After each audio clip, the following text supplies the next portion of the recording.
महाराज जी, अहंकार और आत्मसम्मान में क्या अंतर है? उसे आत्मसम्मान तो कोई जानता ही नहीं, कोई आत्मज्ञानी ही जानता है। क्योंकि आत्मसम्मान में कोई द्वंद्व नहीं है।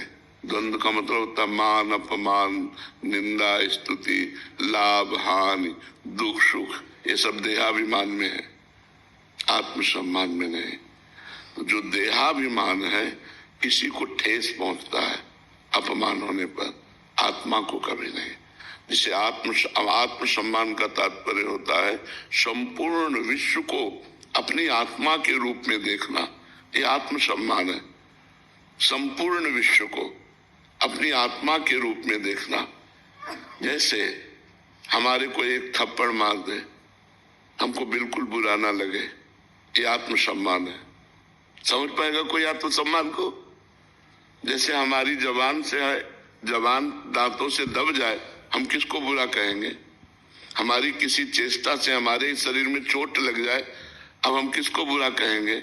ऐसे आत्मसम्मान को जो जानता है वो ये आत्मसम्मान है। चराचर विश्व को अपनी आत्मा के रूप में देखना और मान अपमान, दुख सुख, लाभ हानि, निंदा स्तुति, ये देहाभिमान में प्रभाव डालती है।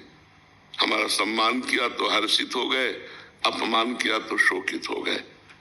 जो स्वाभिमान है, आत्मसम्मान, स्व आत्मा को कहते हैं और वो एक है, सब में है, उसका कोई अपमान कर ही नहीं सकता। देहाभिमान का मान होता है और अपमान होता है, इसमें बुरा भी लगता है, अच्छा भी लगता है।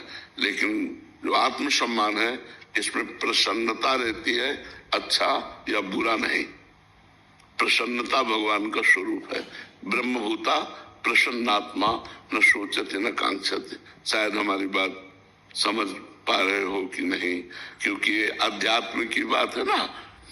आत्मसम्मान, जैसे हम अपने शरीर को, पूरे शरीर को प्यार करते हैं, हमारे हाथ से ही हमें कहीं चोट लग जाए तो हमें बुरा नहीं लगेगा, पीड़ा होगी, पीड़ा होगी, बुरा नहीं लगेगा, गुस्सा नहीं आएगा किसी के ऊपर। समझ रहे ना?